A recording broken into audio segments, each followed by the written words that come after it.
Everyone welcome to UPSC kite में आपका स्वागत है। और आज की डेट है 27 अगस्त। हम देखेंगे डेली एमसीक्यूज़ को। वीडियो स्टार्ट करने से पहले रिक्वेस्ट रहेगी, अगर आप ये वीडियो वॉच कर रहे हैं तो प्लीज़ अपने आंसर्स को भी कमेंट बॉक्स में मेंशन करें। तो चलिए स्टार्ट करते हैं इस एमसीक्यूज़ को। तो पहली question, select the statements regarding national medical commission. तो नेशनल मेडिकल कमीशन के बारे में आपको बतानी है। पहली स्टेटमेंट है कि it is not a statutory body. Second statement, union health minister serves as chairperson. Third, it replaced the medical council of India. Select the correct option. A 1 and 2, B 2 only, C 2 and 3, D 3 only. तो correct आपको बतानी है। तो इसका जो correct answer है वो है D 3 ओनली। तो सिर्फ थर्ड स्टेटमेंट करेक्ट है कि मेडिकल काउंसिल ऑफ इंडिया को ही रिमूव करके नेशनल मेडिकल कमीशन लाई गई थी। पहली स्टेटमेंट कैसे गलत है? यहाँ लिखी है कि ये स्टैट्यूटरी बॉडी नहीं है, तो ये स्टेटमेंट बिल्कुल गलत है, क्योंकि नेशनल मेडिकल कमीशन एक स्टैट्यूटरी बॉडी है और यूनियन हेल्थ मिनिस्टर चेयरपर्सन सर्व नहीं करते हैं। एक अलग से मेडिकल प्रोफेशनल्स जो रहते हैं उन्हें अपॉइंट किया जाता है एज अ चेयरपर्सन। तो यह आपको याद रखनी है। बढ़ते हैं दूसरी एमसीक्यू में।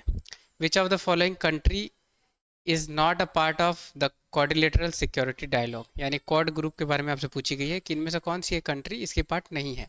तो A Russia, B India, C Japan, D United States. One of the easiest question है, तो वीडियो पॉज करके आंसर देने की कोशिश करें इसकी जो करेक्ट आंसर है वो है ए रशिया। तो रशिया पार्ट नहीं है। आपको पता होगी इंडिया, जापान, यूनाइटेड स्टेट और ऑस्ट्रेलिया क्वाड ग्रुप की मेंबर है। थर्ड क्वेश्चन को देखते हैं। Which of the following statements are correct about the national new India literacy programme. तो न्यू इंडिया लिटरेसी प्रोग्राम के बारे में आपको बतानी है। करेक्ट स्टेटमेंट आपसे पूछी गई है। First, it is a centrally sector scheme. Second, the scheme aim to cover 5 crore non literates in the age group of 15 years and above. Select the correct option. A 1 only, B 2 only, C both, D none of the above. तो इसकी correct answer देखते हैं हम। इसकी correct answer है B 2 only. ठीक है, तो सेकंड स्टेटमेंट बिल्कुल सही है कि 5 करोड़ जो नॉन लिटरेट्स है उन्हें कवर करेगी जिनकी एज ग्रुप 50 हो या उससे अबव। पहली स्टेटमेंट कैसे गलत है? क्योंकि यहाँ पे सेंट्रली सेक्टर लिखी हुई है। ठीक है, ये सेंट्रली सेक्टर नहीं, सेंट्रली स्पॉन्सर्ड स्कीम है। अब सेंट्रली सेक्टर्ड स्कीम और सेंट्रली स्पॉन्सर्ड स्कीम के बीच में मैंने आपको डिफरेंस बताई थी।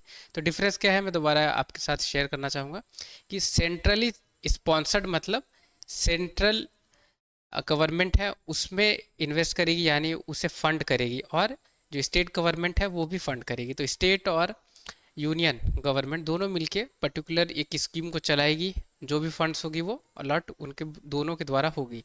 पर सेंट्रली सेक्टर स्कीम में क्या होती है कि सिर्फ और सिर्फ यूनियन गवर्नमेंट ही सिर्फ उस स्कीम को चलाती है और जो भी उसमें फंड्स रहती है एलोकेट करती है सिर्फ यूनियन गवर्नमेंट। तो ये कुछ बेसिक डिफरेंस है। ये दोनों डिफरेंस, दोनों की कंपैरिजन के बीच में ऑलरेडी यूपीएससी ने क्वेश्चन पूछ लिया है, तो हमें पता होना चाहिए, क्योंकि यूपीएससी ऐसे क्वेश्चन में ऐसी स्टेटमेंट फ्रेम आपके लिए करती है जहाँ सेंट्रली सेक्टर या सेंट्रली स्पॉन्सर्ड स्कीम मेंशन करती है। ठीक है, तो हमें यह पता होना चाहिए।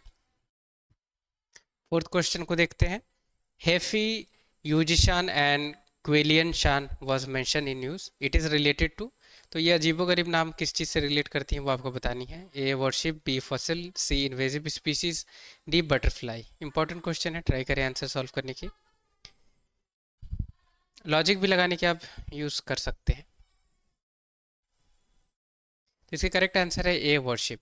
तो ये तीनों वर्शिप हैं चाइना की। ठीक है, अभी द हिंदू न्यूज़पेपर में अवेलेबल है और आपको पता होगा यूपीएससी ऐसे उल्टे पुल्टे नाम वाली टर्म्स पूछती है और हर साल ही पूछती है, तो इंपॉर्टेंट हो सकती है। वैसे भी चाइनीज़ ये वर्शिप है, ठीक है, जो श्रीलंका में डॉक की गई है।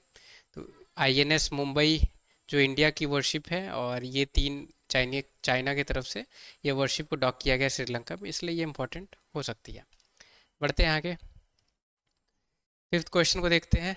The correct statements about finance commission. Finance commission के बारे में आपको बतानी है। ये यूपीएससी की पूछी हुई क्वेश्चन है, तो ट्राई करें आप इसे सॉल्व करने की। First, it is to act as the balancing wheel of Indian physical federalism. Second, it consist of a chairman and 3 other members. Third, the qualification of the members of the commission are determined by the president. Fourth, it is constituted under the provision of Article 280. A 2, 3 and 4, B 2 and 3, C 1 and 4, D 1, 2 and 3। Video pause करके answer देने की कोशिश करें। तो इसका जो correct answer है वो है सी 1 एंड 4। तो फर्स्ट एंड फोर्थ ऑप्शन बिल्कुल करेक्ट है कि ये balancing wheel Indian physical federalism के जैसे एक्ट करती है, ठीक है। और ये अंडर आर्टिकल 280 ये कंस्टिट्यूट की गई है फिनेंस कमीशन, और प्रोविजन इसी के अंदर इसकी मेंशन है। सेकंड स्टेटमेंट कैसे गलत है, क्योंकि इसकी एक चेयरमैन होते हैं, फिनेंस कमीशन में एक चेयरमैन होते हैं और 4 अदर मेंबर्स होते हैं, 4 अदर मेंबर्स होते हैं, ठीक है। तो यहाँ 3 है, इसलिए ये गलत है। और इस टाइप की मैंने आपके साथ कल ही डिस्कस करी थी कि यूपीएससी जनरली जो मेंबर्स हैं कि कितने मेंबर्स हैं 2, 3, 5, 6, 9, 10, उसमें छेड़छाड़ करती है क्वेश्चंस में, तो हमें ये पता होना चाहिए, ठीक है। थर्ड स्टेटमेंट कैसे गलत है कि जो भी क्वालिफिकेशन रहेगी मेंबर्स की ये कमीशन, फिनेंस कमीशन के अंदर, वो डिटरमाइंड होती है पार्लियामेंट के द्वारा, ना ही कि प्रेसिडेंट के द्वारा। कुछ और डिटेल्स है जो हम देखने की कोशिश करेंगे। तो प्रेसिडेंट ऑफ इंडिया कंस्टिट्यूट करते हैं फाइनेंस कमीशन को हर 5 ईयर पे। अगर पहले भी इन्हें लगती है कि कंस्टिट्यूट करना चाहिए, अगर प्रेसिडेंट को लगता है तो पहले भी कर सकती है, आपको याद रखनी है। अब ये कॉन्स्टिट्यूशनल बॉडी है फिनेंस कमीशन, ठीक है, जो आर्टिकल 280 यानी 280 में मेंशन है कॉन्स्टिट्यूशन में। रिकमेंडेशन जो भी फिनेंस कमीशन देती है वो एडवाइजरी नेचर होती है, आपको याद रखनी है।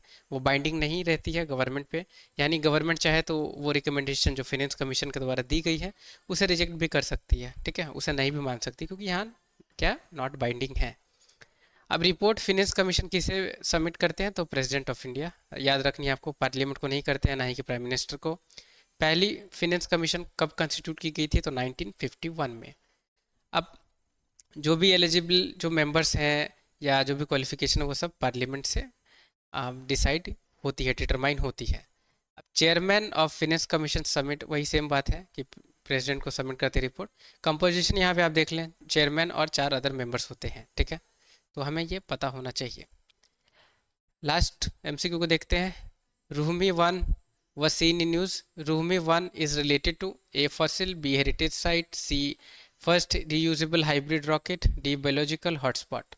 तो वीडियो पॉज करके आंसर देने की कोशिश करें। तो इसकी जो करेक्ट आंसर है वो है सी। तो रूहमी 1 क्या है, तो इंडिया की फर्स्ट रीयूजेबल हाइब्रिड रॉकेट है। तो आपको याद रखनी है कि रीयूजेबल हाइब्रिड रॉकेट है ये रूहमी 1। इंपॉर्टेंट इसलिए क्योंकि ये इसे रीयूज़ की जा सकती है, राइट, इसीलिए ये important exam point of view से हो सकती है। वैसे रॉकेट, मिसाइल्स या रीजन या एयरक्राफ्ट, या आप ऐसा कह सकते हैं कुछ वॉरशिप, ये सारी इंपॉर्टेंट रहती हैं यूपीएससी के हिसाब से, क्योंकि यूपीएससी ऐसे ही टर्म करके पूछती है आपसे। आप प्रीवियस ईयर के जितने भी क्वेश्चंस हैं आप एक बार चेकआउट करें, अगर आपको यकीन नहीं है तो, ठीक है।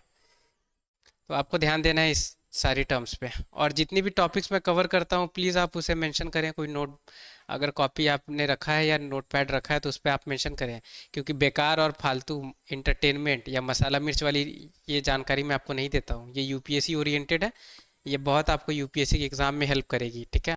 Thank you so much video को वॉच करने के लिए। अगर वीडियो ने आपकी नॉलेज को बूस्ट करी हो या आपको ये अच्छी लगी हो तो प्लीज़ लाइक करें। चैनल पर नए हैं या अभी तक सब्सक्राइब नहीं करें तो प्लीज़ सब्सक्राइब भी करें। टिल द टाइम के लिए take care, have a great day ahead.